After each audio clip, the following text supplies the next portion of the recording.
OK, on est en direct, génial. Donc, bonjour tout le monde. Mon nom est Johan Ménard, je suis kinésiologue en chef, propriétaire de Activé. J'espère que vous allez bien.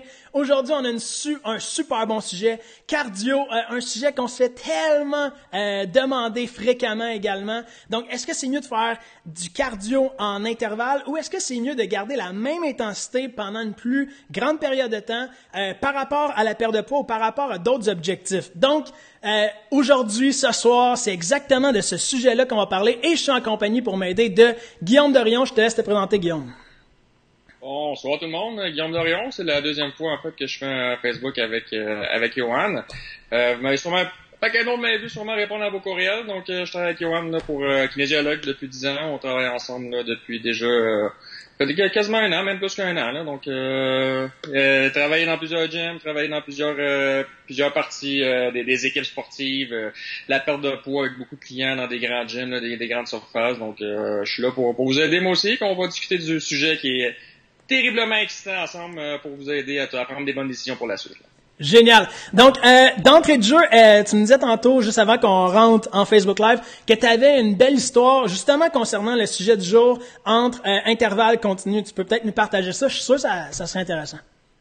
Ben ouais, bien sûr. Moi, c'est en fait dans une ancienne vie, dans un autre gym, où je travaillais avec des clientèles à peu près de tous les objectifs. Là, j'avais une infirmière, une dame, là, je la nommerai pas par question de respect et de confidentialité, mais la madame, ça faisait 10 ans qu'elle s'entraînait au gym avec nous, puis elle avait vraiment pratiquement plus de résultats. Elle y allait pour la forme, elle faisait son petit tapis roulant après son corps de travail.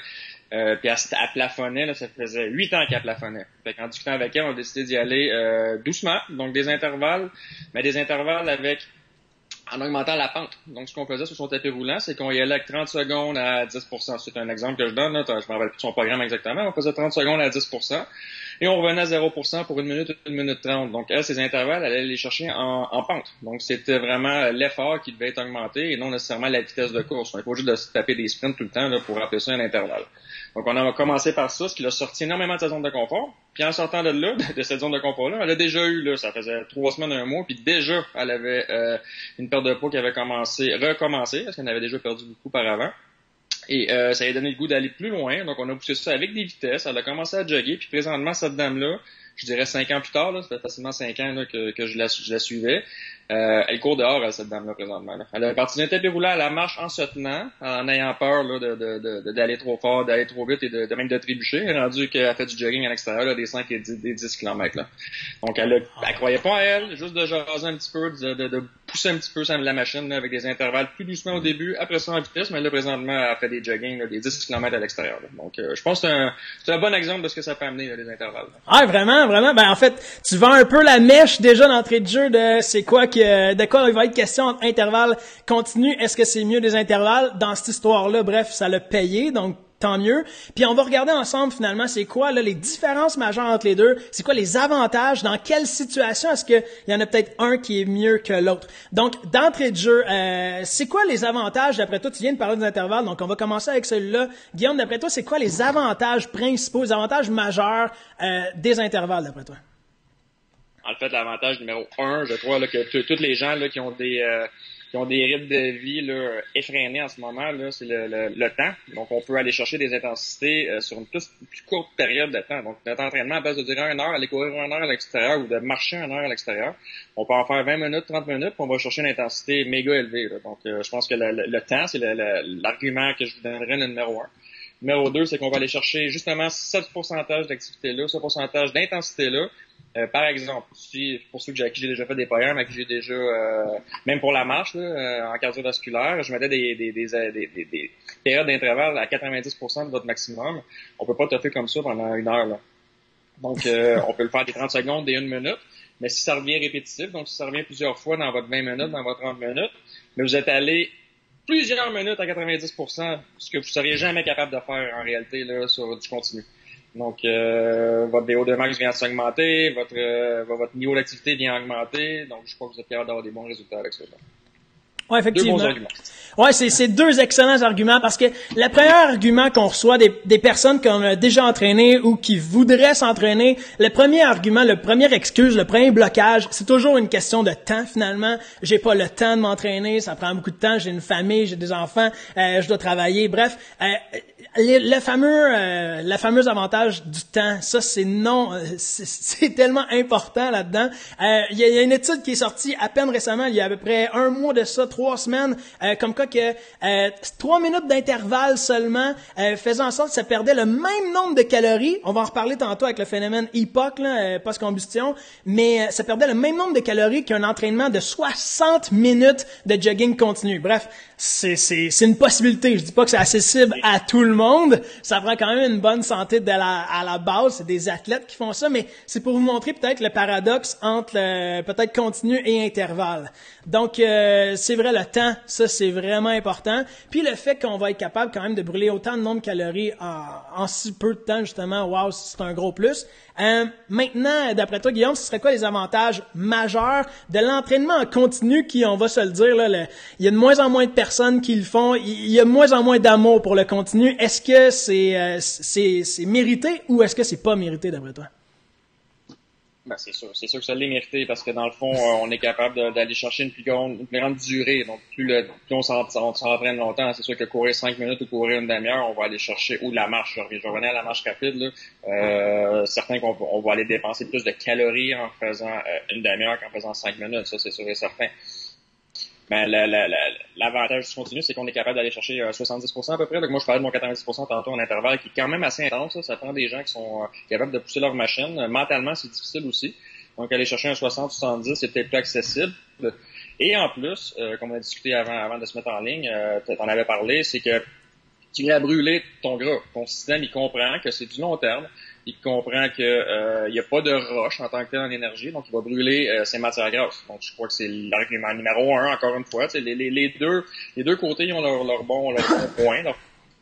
Mais je pense que le fait que ça soit brûler du gras en faisant du long terme, il y a beaucoup de gens qui nous écrivent, je dirais 90% de notre clientèle veulent perdre du gras, veulent perdre la matière grasse. Donc ça reste quand même un bon outil, là, le continu en marche. Moi, je fais beaucoup d'escaliers dans mes entraînements, ceux qui sont avec moi, là. Donc, aller chercher juste marcher les escaliers sur une période de temps, pas un 30 secondes, on a 4, 5, 6, 7, 10 minutes, tu viens brûler ton gras, là, et non ton glucose sanguin, par exemple. Ouais, effectivement. Si je peux rajouter à cela que t'as tout bien fait ça. J'ai mis une image que je vais mettre présentement sur ton visage, fait que personne ne te voit maintenant, mais il y a une image qui explique exactement ça. Dès les premières minutes, finalement, dès les premières minutes, les premières secondes, on va servir beaucoup de la filière ATP. Ça, c'est de l'adénosine triphosphate. Ça, c'est le vrai terme. C'est de l'énergie à l'état pur. Ça, c'est si on te demande un sprint de 10 secondes seulement, tu vas aller puiser tes réserves que tu as à l'intérieur de tes muscles pour te donner toute l'énergie que tu as besoin pour produire cette énergie-là, pour aller faire cette intensité-là qui est extrêmement intense. On parle de au-delà de 100%. Ça, c'est en rouge que vous voyez la courbe qui est juste ici. Tout de suite après, quand on parle d'un petit peu plus que 10 secondes, on va aller dans la filière de glycogène. Ça veut dire que on va aller chercher beaucoup nos sucres et on va être dans un état anaérobique. On va y revenir juste dans quelques petites minutes. C'était vraiment intéressant. Donc, quand on fait des intervalles, finalement, on brûle pas du gras, on brûle surtout des glucides parce que le gras, c'est pas assez efficace, c'est pas assez puissant pour fournir l'intensité que notre corps a de besoin. Donc, à ce moment-là, il va tomber dans nos filières de sucre et on va gruger énormément le sucre pour fournir cette énergie-là. Alors que plus que c'est long, on voit dans la courbe verte à l'écran que là, à ce moment-là, on va se servir, oui, des sucres, bien évidemment, on s'en sert tout le temps, mais également de vos lipides. Et les lipides, comme Guillaume le mentionnait, c'est surtout vos matières grasses. Donc, quand on parle d'un effort en continu, on parle souvent de 70% et moins. L'avantage majeur d'un entraînement en continu, ça veut dire, exemple, 30 minutes à la même constance ou même 20 minutes à la même vitesse, tout le temps la même intensité, les mêmes fréquences cardiaques ou environ, à ce moment-là, on va être capable de cibler précisément une perte de gras. Est-ce que ça veut dire que ça va être mieux que l'intervalle? Pourquoi qu'on disait l'intervalle? Tantôt, c'était bon pour la perte du poids. Il y a plusieurs arguments par rapport à ça. Évidemment, en intervalle, on va souvent perdre plus de calories. Mais si on s'attaque à la perte de gras précisément, c'est vrai que le continu, que ça soit de la marche, que ça soit des escaliers comme Guillaume le mentionnait, à faible intensité, c'est très, très, très intéressant, là. Donc, si vous avez une santé ou si vous avez des problèmes de genoux, je voyais tantôt Francine Lapointe, que je vais mettre ton témoignage juste ici. Si nos genoux sont fissurés et affaissés, est-ce qu'on peut jogger? Je dirais, Francine, que fais bien attention, j'irai voir un physio, ostéo ou chiropraticien à ta place pour t'assurer que s'il n'y a pas de danger, parce que oui, ça l'use parfois, surtout sur une mauvaise technique de jog et de course. Mais avant ça, si ton objectif, c'est de perdre du gras, c'est vrai que la marche, à elle seule, à une intensité faible, va t'aider. Chaque pas que tu fais, c'est comme une cellule adipeuse qui va se vider un petit peu par elle-même. Donc, il y a des avantages encore. Là, maintenant, Guillaume, le monde te voit. Mais il y a des avantages maintenant encore à cibler une intensité qui est en continu, une intensité qui est plus faible. Il existe donc des avantages à faire des intervalles en intensité très, très, très intense. Et il existe des avantages à faire des intensités qui sont plus relaxes pour cibler justement plus le gras. Maintenant, je l'ai énuméré rapidement et je te laisse peut-être en parler. C'est quoi la différence entre l'anaérobie et l'aérobie, Guillaume? En fait, l'aérobie, tu vas chercher ton énergie via ton oxygène. Donc, c'est ton apport d'oxygène via tes vaisseaux sanguins qui fait que tu as l'énergie de faire ton activité. Là, on parle depuis tantôt de cardio, mais c'est de votre quotidien. C'est toutes les choses que vous faites dans la journée. Vous avez assez de votre oxygène pour générer assez d'énergie pour faire les tâches que vous avez à faire dans votre journée. Tandis que l'anaérobie, comme Yohan a expliqué un petit peu tantôt, c'est des courtes périodes, mais très, très intenses. On parlait du 10 secondes tantôt. En 10 secondes, on va chercher toute l'énergie qu'il y a dans nos muscles, le sucre qu'il y a dans nos muscles, les réserves d'ATP qu'on a. C'est ça qui vient. On n'a pas besoin d'oxygène. L'oxygène n'est pas assez fort. On va dire ça comme ça, on va l'imaginer comme ça. Il n'est pas assez fort pour générer l'énergie nécessaire. On tombe en anaérobie. C'est rapide, c'est intense, mais on peut pas durer là-dessus des jours, là. Donc, c'est souvent des très, très courtes périodes. De mémoire, là, j'ai pas le tableau devant moi, là. Je pense que c'est 3-5 minutes, là, qu'on peut rester en aérobie. Et c'est un gros maximum, là, si je me trompe, Yohan, reprends-moi. Ouais, là, en fait, je pense que c'est jusqu'à 2 minutes. Puis pendant que tu parlais, je suis allé chercher un tableau, justement, sur Internet, mais avec Monsieur Google. Et je vais le mettre devant ma face, finalement. Quand on est en voie anaérobie, on parle jusqu'à 2 minutes d'intensité. Donc, on est capable de servir d'aucun oxygène, finalement, pendant 2 minutes. Sinon, après 2 minutes, ça va être aérobie. Donc, ressemble à ça. Merveilleux. Donc, ouais, c'est dans le fond, vous le voyez à l'écran, là, c'est vraiment, vraiment très bien illustré. Je vais le mettre devant ton visage maintenant. Mais c'est vraiment bien illustré le fait qu'on peut servir de l'ATP au tout début quand on est dans une voie anaérobie. Anaérobie, ça veut dire sans oxygène, alors que aérobie, ça veut dire avec oxygène. Comme Guillaume le mentionnait, toutes les phases de votre quotidien, vous allez toujours vous servir de votre endurance aérobique, donc votre endurance cardiovasculaire. Donc, à ce moment-là, on parle d'une intensité qui est très faible, mais c'est ça qui est important quand on s'adresse probablement plus à la perte de gras précise. Alors que tous les efforts qu'on va faire dans des sports, exemple, on a une liste de sports, d'événements sportifs comme le sprint, le lancer, l'haltérophilie, le saut à ski. Bref, tous ces types de sports-là, on va être beaucoup plus dans l'anaérobie. Et il y a énormément d'avantages de faire de l'anaérobie. Pour en nommer quelques-uns seulement, votre cœur, c'est comme un muscle finalement, ça peut être comme un biceps, c'est un muscle. Et en faisant de l'anaérobie, en faisant beaucoup d'intervalles, on va ramifier les dendrites, donc on va faire plus de liens avec notre cœur. Notre cœur va devenir plus fort, plus puissant, donc ça aide énormément votre pression artérielle, votre diabète, le cholestérol, parce que votre système sanguin, votre dilatation au niveau de votre corps va vraiment mieux se faire. Donc le fait de faire des intervalles, ça va vraiment aider sainement votre cœur. Donc, tu sais, tantôt on parlait d'avantages de un et de l'autre, et les deux sont vraiment importants. À mon avis, ça prend autant l'un de l'autre, parce qu'à chaque jour, oui, on sert plus de l'endurance, mais c'est vrai en faisant des intervalles, on va avoir une meilleure santé cardiovasculaire d'emblée de jeu. Tu sais, Guillaume, tu peux peut-être parler, parce qu'on en a parlé juste avant de faire le Facebook Live, mais tu pourrais peut-être juste parler de quelqu'un qui veut, exemple, parce qu'on a des questions qui déroulent dans les commentaires, quelqu'un qui veut faire du jogging. Est-ce que cette personne-là devrait juste faire de l'entraînement en continu ou devrait également faire de l'entraînement en intervalle, d'après toi?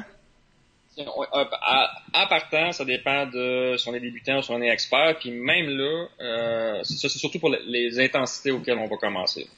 Mais la combinaison des deux devient assez importante. Parce que les gens qui se préparent pour jouer aller à l'extrême, les gens qui se préparent pour des marathons, ils font pas juste courir des marathons.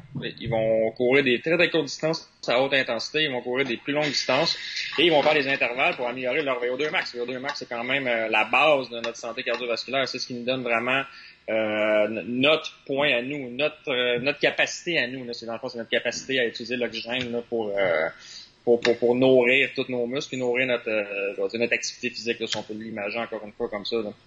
Donc la combinaison des deux est super importante. Pour quelqu'un qui commence et qui a jamais vraiment couru, qui décide qu'il aimerait ça peut-être commencer le jogging, ça devient très très très populaire. Là. Il y en a maintenant beaucoup des adeptes. Là. Il y a plusieurs clubs qui s'ouvrent.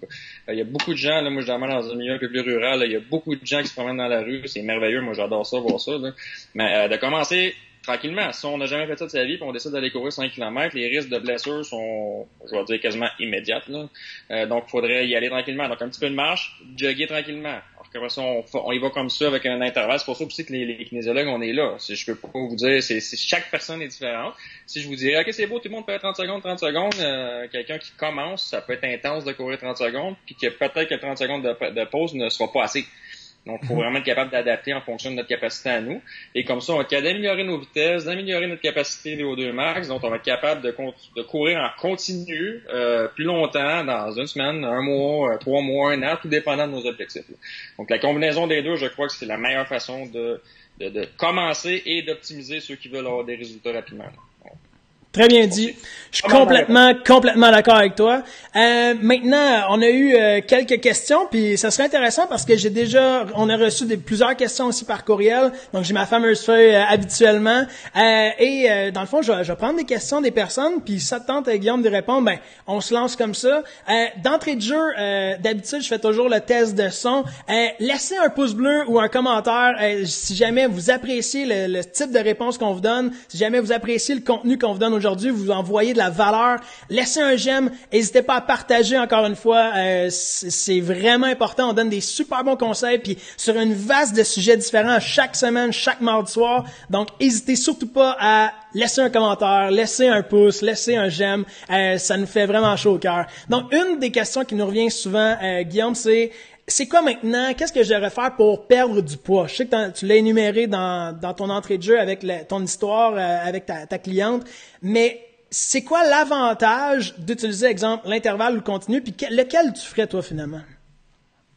Dans le fond, pour moi, je sais pas, j'ai bien compris la question, là. C'est quoi qu'est-ce que je choisirais, moi? Si c'est moi qui commence, qu'est-ce que je choisirais entre l'intervalle ou le continu? Ouais, exactement. Il y a une personne qui s'intéresse à perdre du poids le plus rapidement possible. Il est sur un tapis roulant ou un vélo stationnaire ou un elliptique. Tu y fais faire quoi? Est-ce que tu y fais faire plus de continu ou est-ce que tu y fais faire plus d'intervalle? C'était comme je vais dire même pas que tantôt, je fais un très heureux mélange des deux, mais ça va vraiment beaucoup dépendre du temps disponible à l'entraînement. Si on me dit que j'ai 1 heure par jour puis ça va bien, un peu sky's the limit un peu là, on pourrait y aller avec des demi-heure 45 minutes, 1 heure et demie en continu, très faible intensité, en écoutant la télé même si on veut. Tu sais, dans un gym maintenant, il y a de tout, on peut même jouer sur l'ordinateur dans certains gyms. Là. Et en plus après ça, pour les journées qu'on est un peu plus pressées, avec peut-être un petit peu de musculation, c'est pas le but de la discussion ce soir, mais quand même, là, si je le mets en parallèle, on peut combiner, là, si on raccourcit notre période cardiovasculaire, on est capable d'inclure à ça un petit peu d'abdos, un petit peu de flexibilité, toutes des choses qui sont primordiales là, dans notre qualité, dans nos qualités athlétiques qui font qu'on est en santé. Là. Donc, moi, je mélangerais les deux. Je ferais dans mon plan, j'irai avec certaines périodes en continu et certaines périodes en intervalle où on peut aller chercher une intensité, ce qui va aider à améliorer notre continu aussi. Là. Donc, c'est vraiment... Ma réponse est plate, mais je ferai les deux. Considérant notre rythme de vie qui devient un peu intense là, avec le travail, les enfants, le sport et tout, là, je pense que moi, l'intervalle, depuis que je fais du sport, depuis que je suis tout jeune, là, je suis un joueur de hockey, moi, j'ai toujours fait de l'intervalle. J'ai toujours apprécié parce que c'est rapide, intense, j'ai l'impression d'avoir travaillé fort, puis c'est ce que j'ai toujours préconisé moi, de mon côté. Là. Effectivement, je suis d'accord avec toi. Moi, qu'est-ce que je ferais si jamais il y a quelqu'un qui veut perdre du poids? Personnellement, qu'est-ce que je fais? C'est, je suggérerais un entraînement intervalle le plus court possible, dépendamment de les capacités de cette personne-là. Je ferai un entraînement extrêmement court en fonction de ça, de ce cette personne-là est capable de faire.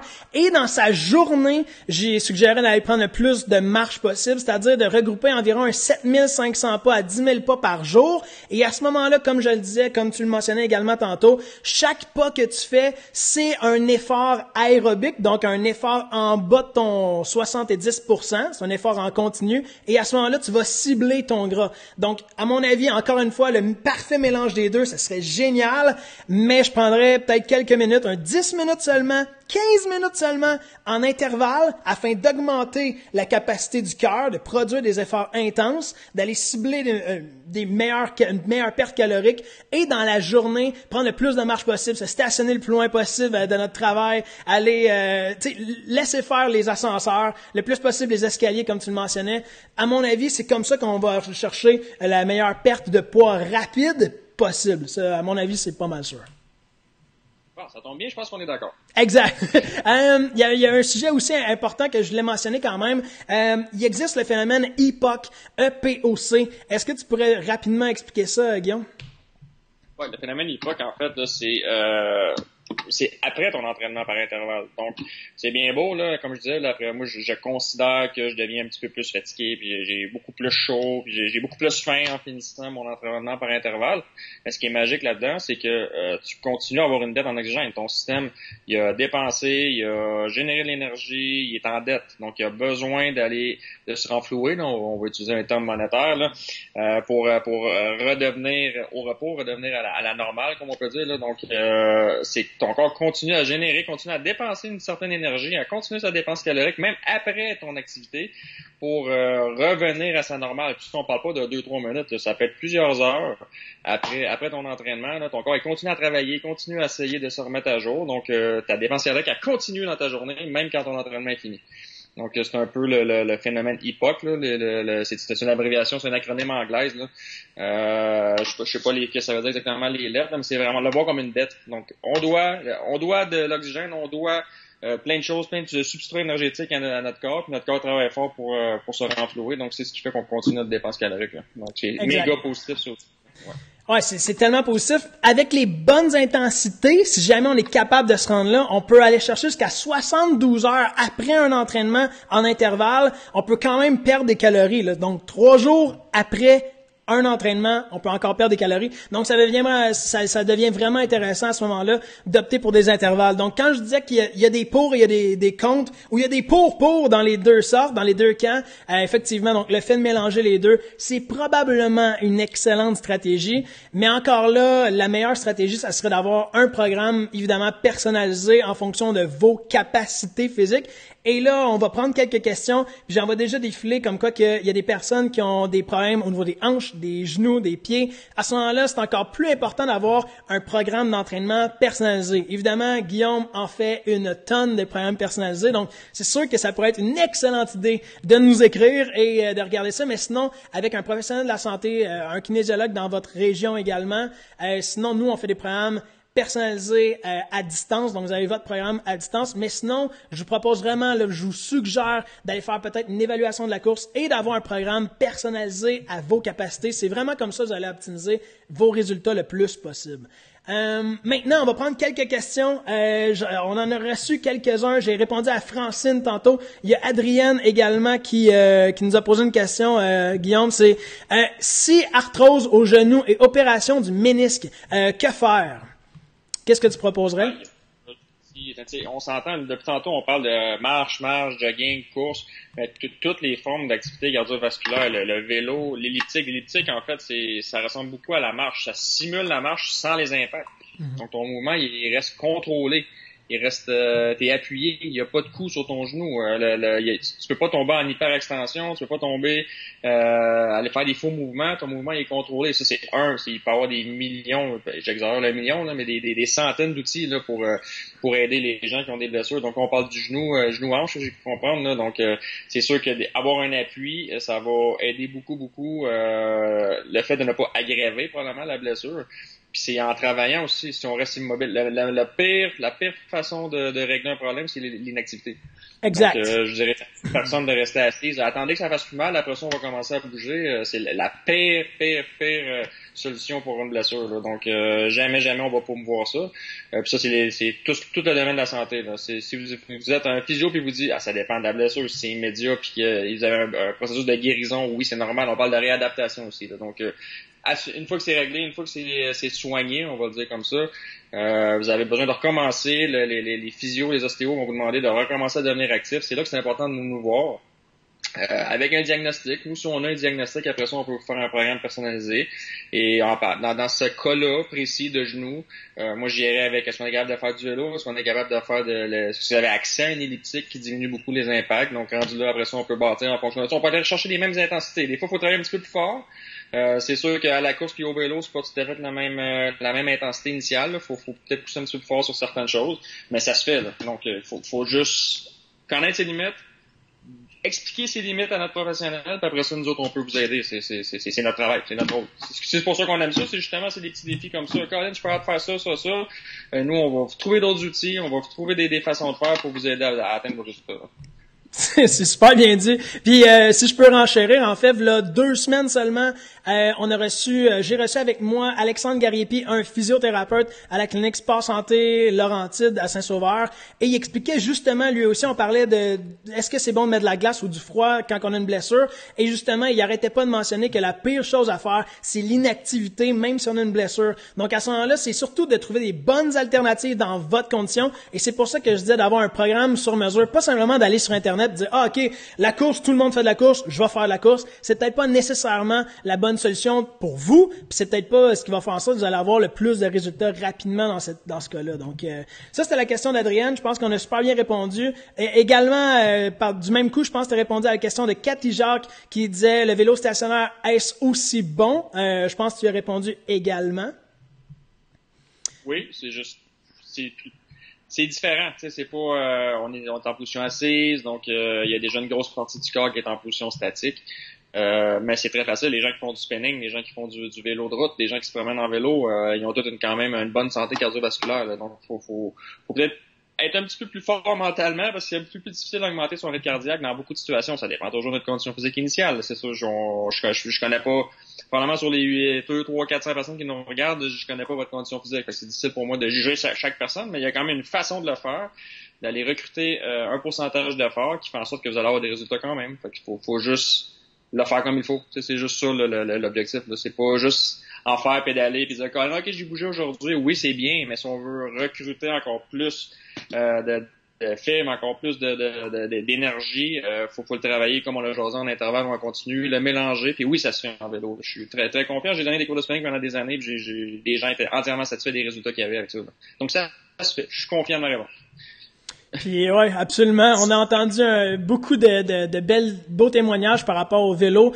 Puis le vélo, on est capable d'aller chercher autant, sinon des meilleures intensités parfois, même que sur le tapis roulant, la course à pied. Puis il y a des personnes qui vont plus préférer le vélo que la course à pied, et c'est correct aussi.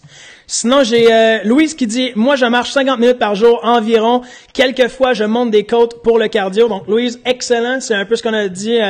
Les 50 minutes, ça va être plus en continu, donc tu vas cibler plus précisément ta perte de gras, et le fait de monter les côtes, dépendamment tes fréquences cardiaques se situent où à ton pourcentage d'effort, il se pourrait que tu ailles visiter la zone qu'on parlait tantôt finalement d'anaérobie, donc la zone intervalle finalement, ça se peut. À ce moment-là, tu fais un mélange des deux, et ce qui est quand même bien. Maintenant, j'ai Géraldine qui dit moi je marche au moins 60 minutes 3 jours semaine, et aussi il y a des pentes à monter ou descendre. Donc ça revient un peu la même chose. Bravo, c'est une excellente chose. C'est tellement agréable. C'est ça un mode de vie. C'est plaisant. Faut prendre plaisir à marcher. Puis on va avoir aussi les résultats. Fait que juste la marche, on sous-estime énormément la marche. Allez-y, marchez.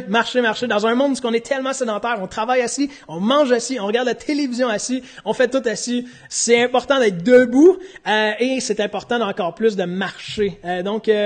Bref, il y a beaucoup de personnes qui mentionnent ça. J'ai mal aux genoux, mais je continue quand même. Pas facile. Marie-Josée, ça va venir avec le temps si jamais des petits problèmes, je conseillerais quand même d'aller voir un professionnel de la santé tel un physio, ostéo, chiro. Mais si c'est dans votre processus justement de guérison, comme Guillaume le mentionnait tantôt, c'est juste positif. Ça va même aider à vous améliorer, étant donné que la circulation sanguine, donc votre oxygénation, vos protéines vont aider finalement à rétablir votre blessure. Donc, c'est une très bonne chose de demeurer actif à ce moment-là.